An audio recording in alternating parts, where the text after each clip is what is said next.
So hey everyone, welcome to the BioBoost Academy. तो हमने जो सीरीज स्टार्ट कर रखी है अपनी जो बायोलॉजी की 11th और 12th क्लास की एनसीईआरटीज की, उसको आपने बहुत सारा प्यार दिया है। हमारे within the 15 to 20 days में हमारे 100 सब्सक्राइबर हो चुके हैं।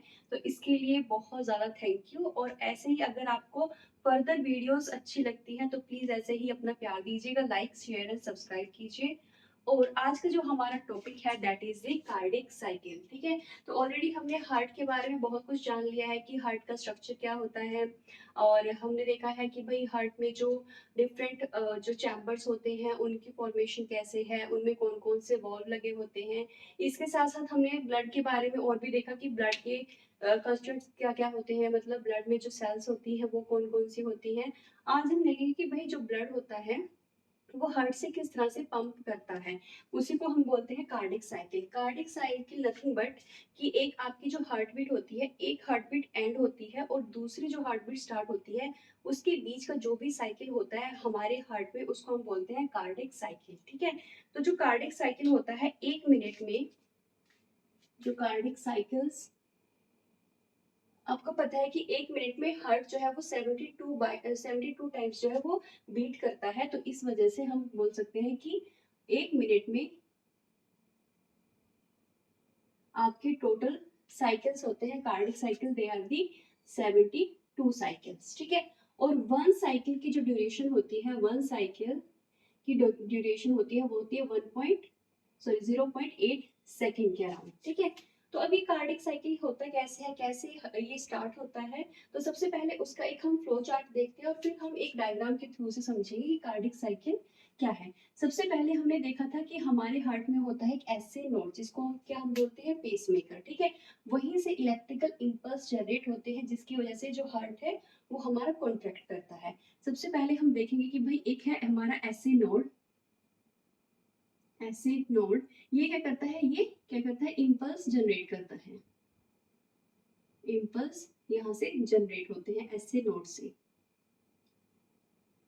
फिर ये इंपल्स क्या करते हैं, ये एट्रियम्स को क्या करते हैं, कॉन्ट्रैक्शन जो है वो प्रोवाइड करते हैं। तो यहाँ पे हमारे जो एट्रियम्स जो है वो होते हैं कॉन्ट्रैक्ट, उनमें होती है कॉन्ट्रैक्शन। ठीक है, और इसी एट्रियम कॉन्ट्रैक्शन को हम बोलते हैं हमारा atrial, atrial systole, atrial systole. ठीक है, तो जब ये एट्रियम जो है सिस्टोल, मतलब कि जो एट्रियम जो है जब कॉन्ट्रैक्ट होते हैं तब क्या होता है कि जो ब्लड होता है कॉन्ट्रैक्ट कर गए तो ब्लड क्या करेगा, आपका वेंट्रिकल्स में जो होगा वो चला जाएगा। ठीक है, तो वेंट्रिकल्स में जब ब्लड जाता है उसके बाद क्या होता है यहाँ पे, फिर सेकंड होता है यहाँ पे ventricles,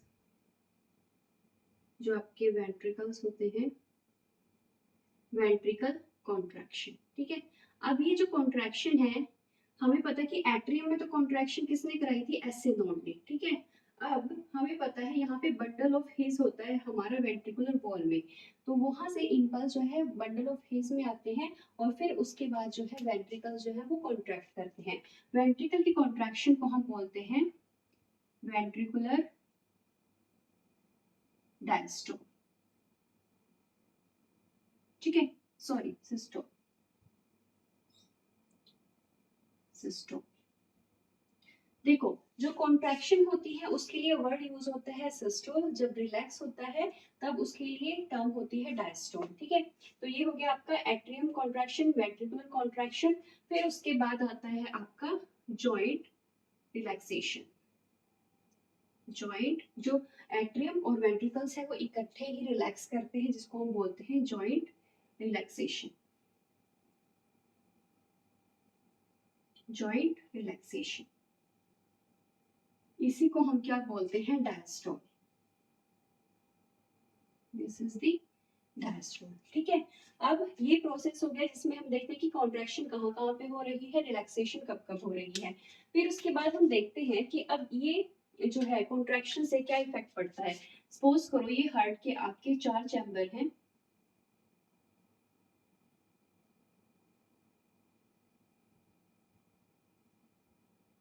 these are the 4 chambers of heart. ठीक है, तो हमें पता है कि यहाँ पे सपोज करो ब्लड है एंटर हो चुका है, जो आपका इम्प्योर ब्लड है, इम्प्योर ब्लड जो है आपका आ गया है इधर राइट साइड में, और आपका प्योर ब्लड जो है वो आ गया है इधर।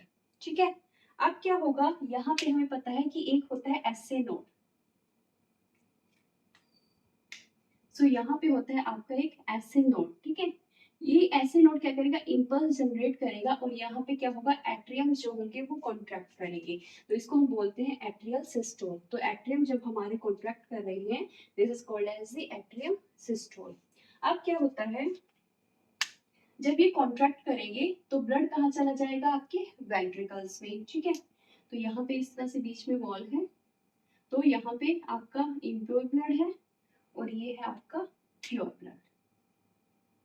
ओके, तो ये हो गया आपका, यहाँ पे एट्रियम में कॉन्ट्रैक्शन की, यहाँ पे वेंट्रिकल्स में जो है ब्लड आ गया। ठीक है, अब क्या होगा, जब वेंट्रिकल्स भी कॉन्ट्रैक्ट करेंगे ना, क्योंकि उनको ब्लड आगे पहुंचाना है, तो वेंट्रिकल्स जब कॉन्ट्रैक्ट करेंगे तो ऐसा ना हो कि ब्लड का जो बैक फ्लो जो है वो ना हो जाए एट्रियम्स में। इसीलिए क्या होता है, जो यहाँ पे वॉल लगे होते हैं, यहाँ पे होते हैं ट्राइकस्पिड वॉल, यहाँ पे होते हैं बाइकस्पिड वॉल। ठीक है, तो जो ये वॉल लगे होते हैं ये क्या होते हैं, बंद हो जाते हैं एकदम से। जब वेंट्रिकल कॉन्ट्रैक्शन स्टार्ट होती है, एकदम से ये वॉल जो है वो बंद हो जाते हैं, और इन्हीं के बंद होने पे एक साउंड आती है जिसको हम बोलते हैं लब, जिसको हम बोलते हैं लब साउंड। ठीक है, फिर उसके बाद जब वेंट्रिकल से कॉन्ट्रैक्ट करेंगे तो ब्लड जाएगा, प्योर ब्लड जाएगा आपका डिफरेंट बॉडी पार्ट्स में। ठीक है, और आपका इम्प्योर ब्लड जाएगा लंग्स की तरफ। तो अब ये वेंट्रिकल जो है वो कॉन्ट्रैक्ट कर रही है, तो ब्लड इधर चला गया और ये ब्लड इधर चला गया। अब क्या होगा, ये हो गई आपकी वेंट्रिकुलर कॉन्ट्रैक्शन, जिसको हम बोलते हैं वेंट्रिकुलर सिस्टोल। अब क्या है, जॉइंट रिलैक्सेशन, मतलब कि अब आपके एट्रियम्स और आपके वेंट्रिकल्स दोनों क्या करेंगे, रिलैक्स पोजीशन में आ जाएंगे, मतलब अपनी ओरिजिनल पोजीशन में आ जाएंगे। इसी प्रोसेस को हम क्या बोलते हैं, diastole. So this is known as the diastole. अब जब ये सारे अपनी नॉर्मल पोजीशन पे आ रहे हैं, तो ऐसा भी हो सकता है कि जो ब्लड यहाँ पे गया था वो बैक फ्लो कर सकता है, बिकॉज ये अपनी नॉर्मल पोजीशन पे आ रहे हैं, और यहाँ पे भी हो सकता है कि ये ब्लड भी बैक फ्लो कर सकता है। इसी को प्रिवेंट करने के लिए यहाँ पे वॉल्व होते हैं, आपने पढ़ा है सेमी ल्यूनर वॉल्स। ठीक है, तो जब भी ये रिलैक्स करते हैं तब ये वाले सेमी ल्यूनर वॉल जो होते हैं वो बंद हो जाते हैं, ताकि ये जो ब्लड है ये बैक फ्लो ना करे। और इन्हीं के बंद होने पे एक दूसरी साउंड आती है लब से, सॉरी हार्ट से, उसको बोलते हैं फर्स्ट साउंड इज द लब, जो सेकंड साउंड है दैट इज द डब। ठीक है, तो हार्ट की जो साउंड होती है दैट इज नॉट धक धक, दैट इज द लब डब साउंड। ओके, तो ये हो गया। अब हमने देख लिया पूरा का पूरा कार्डिक साइकिल क्या होता है, हमने स्टेप देखे हैं कि सबसे पहले जो आपका एसए नोड होता है वहां से इंपल्स जनरेट होते हैं, इसकी वजह से क्या होता है, आपके जो एट्रियम्स जो होते हैं वो क्या करते हैं, कॉन्ट्रैक्ट करते हैं। कॉन्ट्रैक्शन से क्या होता है कि ब्लड जो है वो फ्लो करता है वेंट्रिकल्स में। अब वेंट्रिकल जब कॉन्ट्रैक्ट करेंगे ताकि ब्लड को आगे पहुंचाया जा सके, तो यहाँ पे क्या होगा, इस प्रोसेस को हम बोलते हैं वेंट्रिकुलर सिस्टोल। जब ये कॉन्ट्रैक्ट करेंगे तो ब्लड के बैक फ्लो को रोकने के लिए यहाँ पे जो वॉल्व है ये बंद हो जाएंगे, और इन्हीं के बंद होने पे एक साउंड आएगी जिसको हम बोलते हैं लब sound.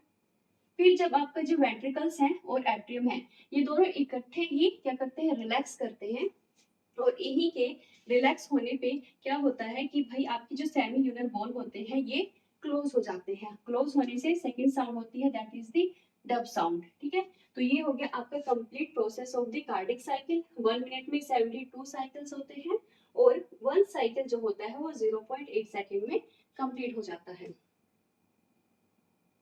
So yes, this is, so we can say that कि जो आपका कार्डिक साइकिल है उसमें क्या क्या इन्वॉल्व होता है, ऐसे नोड से इंपल्स जनरेट होना, एट्रियम की कॉन्ट्रैक्शन, फिर उसके बाद आता है आपकी एक साउंड जिसको हम बोलते हैं लब साउंड, लब साउंड, फिर आपका आता है वेंट्रिकल कॉन्ट्रैक्शन, फिर यहाँ से आती है आपकी third sound that is the dub sound, and fourth number पे आता है आपका joint relaxation, this is the diastole. So SA node impulse, atrial systole, ventricular systole and joint diastole, this complete is the one cardiac cycle. So I think this is all about the cardiac cycle. or if any you have any doubt regarding this topic, so you can ask me in the comment section.